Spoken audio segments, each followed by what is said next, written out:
Hi.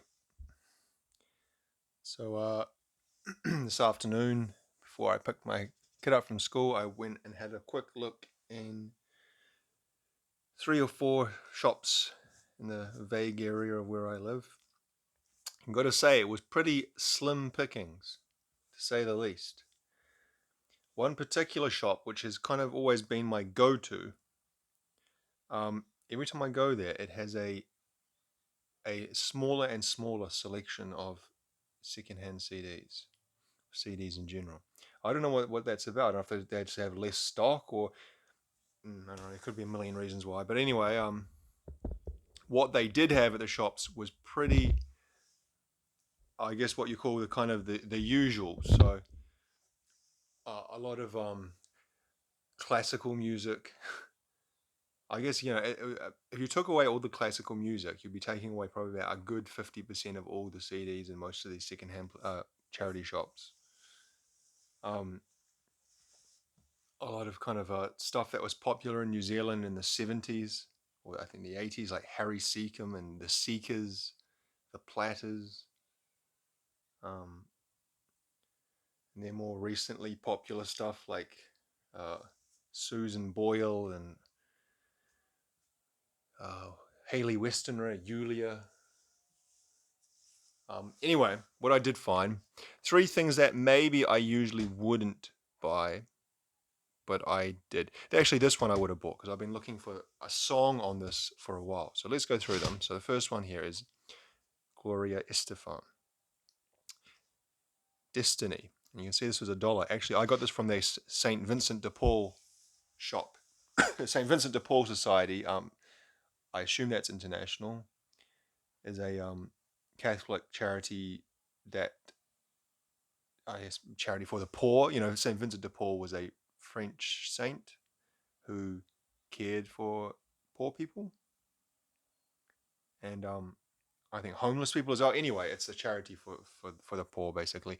And I had a look in there, and actually that shop's always a crapshoot. Sometimes they have just like quite good stuff. Other times they have absolutely nothing. This time it was almost absolutely nothing, but I found this one. But there was a sign, so obviously you can see it's stick it at $1. There was a sign, a handwritten sign by the CD saying all CDs half price today.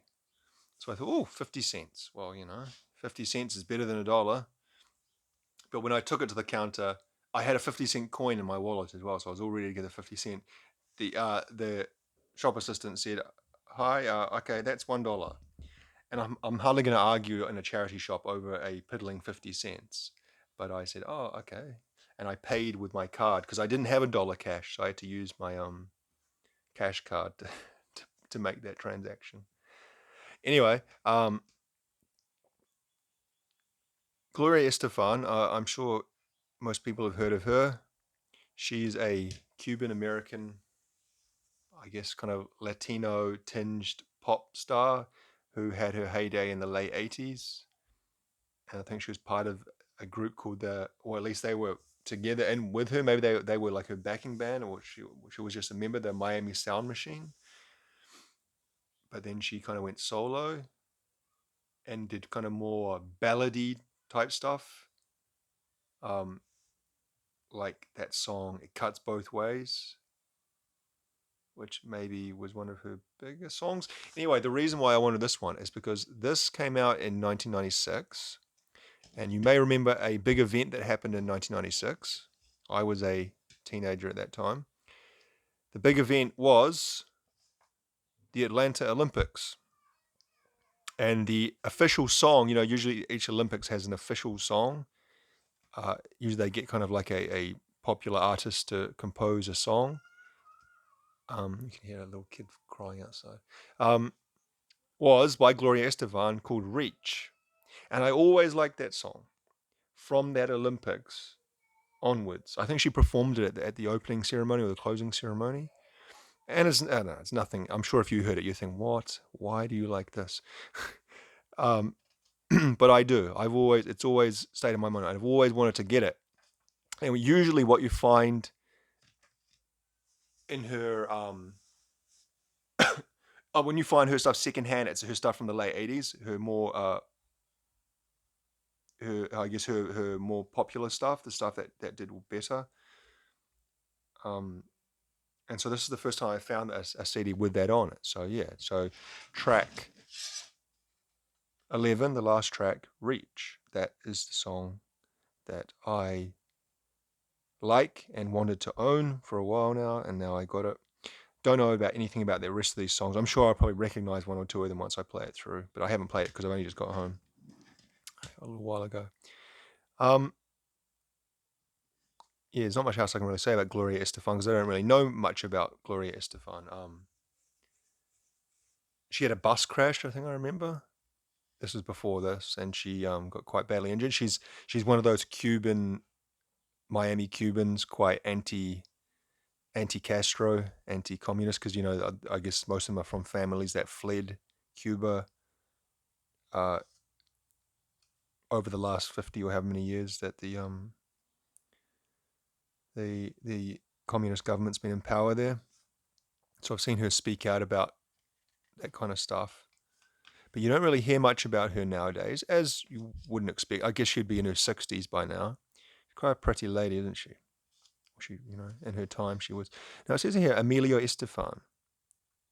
Oh no, okay. I'm thinking of Emilio Estevez, that actor, Charlie Sheen's brother. But obviously no. Estefan, maybe that's her husband or some other family member. Anyway, the condition of this is fine. A few fingerprints on that. Booklet's okay. Great, now we've got a leaf blower going outside. And the cover is a bit that cloudy plastic like I often talk about. Anyway, got that for $1. Next one, I really actually know nothing about. How on earth close the window. Okay, close the window. I can still hear the leaf blower. Now there's a helicopter over here. The police helicopter often makes passes around this neighborhood. Rick Wakeman. Now, I really know nothing about this. All I know about Rick Wakeman is that he was in Yes, the prog rock 70s prog rock band. I don't know for how long, because if you look at a list of the members of Yes, there's been a lot of members who have come and gone in that band, and they kind of have some very distinct eras that are quite different from the other eras. Then I know he also did some solo stuff, and he did some, as it says here, the myths of legends of King Arthur. He did some kind of almost like a musical style, as in musical show style music, on the concept of King Arthur and his Knights of the Round Table and all that kind of stuff. So I'm not exactly sure. This says Rick Wakeman, my inspiration. Gemini, don't know what that is. That a record label maybe? 2 CD. But I really know nothing about this. And I would say beyond Yes, obviously I've heard stuff from Yes, like their first couple of albums. And then I actually own, hang on, where are they? I'm sitting next to my shelf here, so I can quickly refer. Whereas I have 2 Yes albums, both of them are the 1980s era, where Trevor Rabin was, owner of A Lonely Heart, all that kind of stuff. And I don't think Rick Wakeman was in the band at this time. No, he wasn't. Tony Kaye, and doesn't say, but it wasn't Rick Wakeman.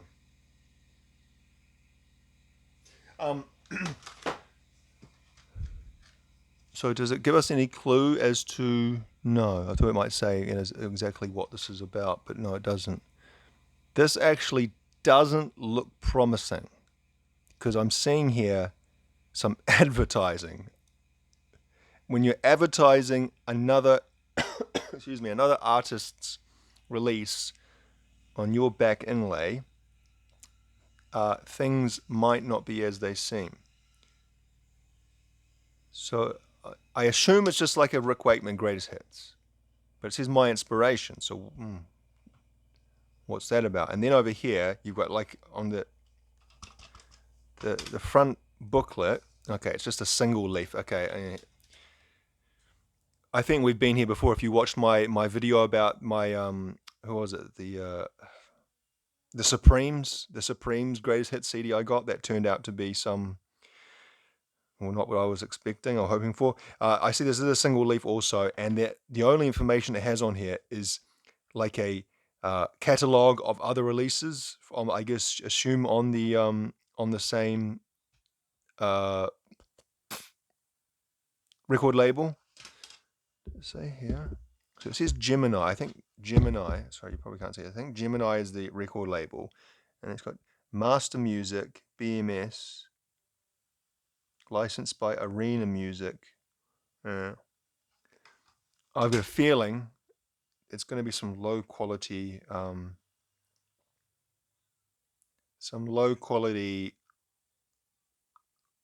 off-brand versions of whatever they're supposed to be. You can see some other things here, Johnny Cash. Although I talked about this a lot in that other video I did about the Supremes.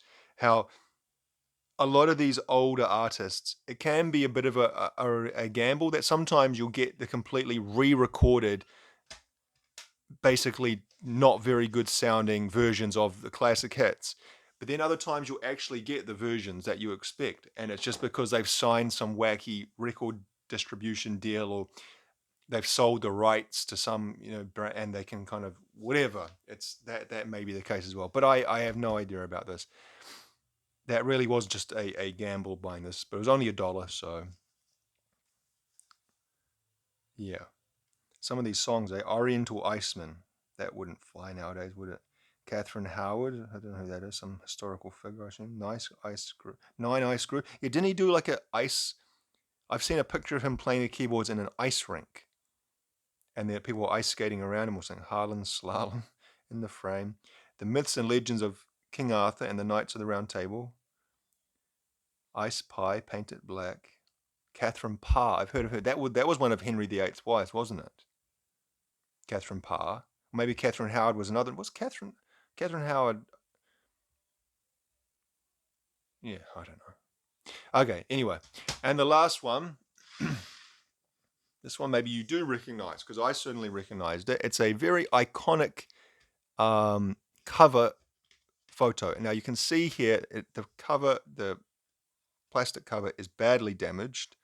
Not only is it cloudy and scratched up, it's cracked and almost unusable. So what I'm going to do for the camera is I'm going to replace it, because I have a few spares. But anyway, we'll just look at this before I do that. Grace Jones Night Clubbing, Island Masters. Okay, so this was put out by Island Records. I'm pretty sure this was released in 1985 originally. And I don't know if it's a Island Masters, like that sounds as though it's kind of like a re-release of their Masters collection or something like that. But it looks fairly old. This looks like it was produced in the 80s, early 90s at the latest. I'm not seeing any dates here. Maybe there is a date and I'm just completely missing it. No, I'm not seeing any date there. God, there isn't a single date on the whole thing. Am I missing it? All rights and manufacturing, blah, blah, blah, unauthorized. No date there. Maybe on the back. Let's have a look here. Oh, here we go. 81. Okay, I said 85. 81. Produced by Chris Blackwell and Alex Sadkin. Chris Blackwell is the guy who founded, or he was the president. What did he find? Did he found it? Someone high up with Island Records. I'm pretty sure he's the founder. If not the founder, certainly the president or the CEO of that record label. If it's still, I don't know if it still exists, to be honest. Now, Grace Jones, I know very little about. I know her more as an actress. Like, she was in a James Bond movie, I remember. I think one with Roger Moore in the mid '80s, early '80s. Would it have been Roger Moore in the '80s? He'd gone by then, hadn't he? Okay, I didn't realize that the replacement CD's got a bloody writing on it. But oh well, that's better than the smashed up one that it was there. Now, I think she is Jamaican originally, Grace Jones. And I assume that there's maybe a certain reggae vibe to us. Not immediately just what do you call it? What's the word? Assuming something by someone's country of origin. What would you call that? Not racism, I guess. Whatever. I assume there's some kind of Jamaican influence in it, but I also saw just there when I was looking at the back inlay that it's Giorgio Moroder's name was somewhere. Did I see Giorgio Moroder? Okay.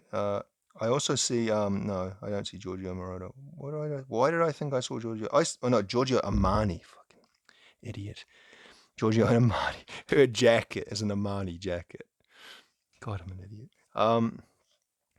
But I do see Sly Dunbar. That's a name I've heard before. Sly Dunbar.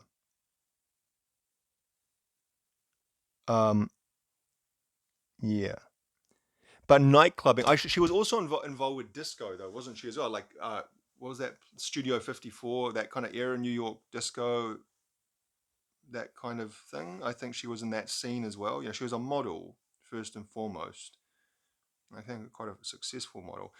And like I said, I'm sure everyone's seen that picture before. It's quite a striking picture, isn't it? Kind of the way that they the I guess the color and the kind of the angular edges. It's very interesting. I don't know who took that. I wonder if a famous person took the photo on the cover. Does it say here? Hair and makeup by Jean-Paul Goude. That name sounds familiar. Jean-Paul. Or cover painting. It's a painting. It says, I don't know if you can read that, but it says cover painting, again by Jean-Paul Goude. Is that a painting? Well, because they say it's a painting, it must be a painting. Who's that other Jean-Paul to do with fashion? The guy also does the Gaultier. Jean-Paul. Is it Jean-Paul Gaultier? Who has that perfume, that men's cologne. Oh, I cannot stand the smell of that cologne. It comes in a bottle and it's has like a kind of green or blue and white striped shape of a man's body. There's the cologne bottle. And it was very popular in the 90s. I guess that's when Jean-Paul Gaultier was kind of at his peak with his fashion and everything. And then it kind of it was so popular that it became kind of one of those stock colognes. Colognes kind of come in and out. They're like a bit like fashion, but with certain ones become classics. I guess like CK1 and I don't know, Chanel number 5 or whatever. It's a D or not, whatever. That Jean-Paul Gaultier cologne is gag inducing for me. I cannot stand it. I don't like colognes and perfumes, full stop. But my wife, well, actually, I won, but my wife had entered my name into it, a Valentine's Day competition at the local mall last year. And we won a his and hers Jean-Paul Gaultier gift set of that man's and woman's cologne. And I hadn't smelt it for years, and I sprayed it, and I was like, oh. And I was like, I cannot have this in the house. I gave it to my dad, because my dad wears cologne. And what else? We got some other bits and pieces as well. Quite lucky. That's kind of one of the only things I've ever won in my life. It was like valued at like $1,000, because there was also a silver necklace my wife got and a huge bouquet of flowers. I think there was like a voucher for a hair salon. This is all interesting stuff, I know. But anyway, sorry. Grace Jones, yeah. So I probably should have listened to it before I talked about it, but I kind of just wanted to give my my initial impressions. Demolition Man. I wonder if that's the same as the Sting Demolition Man that he did for the movie. Probably not. Or maybe it is. Walking in the Rain, Pull Up to the Bumper, Use Me. Nightclubbing, Art Groupie. She's still alive. I could have sworn she had died. I could have sworn I read an obituary for her like 5 years ago, but she's still going. She's I think in her 70s now. Something that I realized, a lot of people died in the last like 3 years, but I think because COVID and stuff and lockdown was going on, a lot of them kind of flew under the radar. Kind of people who you wouldn't say they're super famous, but they're famous enough that you would notice if their name came up in the newspaper, such and such has died. There's a few people like that that I'll look at and I'll see they passed away in 2020 or 2021, not necessarily of COVID. and like, oh my God, they die. How did I not know this? Not her, obviously, but just something I've been thinking of recently. That yeah, I think just like I guess we're getting to this point where a lot of that generation are getting to the age where they are starting to die. You know, like the who came up in the '60s and the '70s, and lesser extent the '80s. You know, the people like David Bowie, and you know he was, and obviously he died a bit young, but he was still 69. And you know, a lot of those other guys will be, and girls will be following suit over the next 5 to 10 years, one would imagine, because yeah. Anyway, we'll leave it there. Uh, 3 purchases for $3. Not things I'd usually buy, but something I kind of wanted to buy something because I hadn't actually bought anything for a while. So yeah. Anyway, thanks for watching.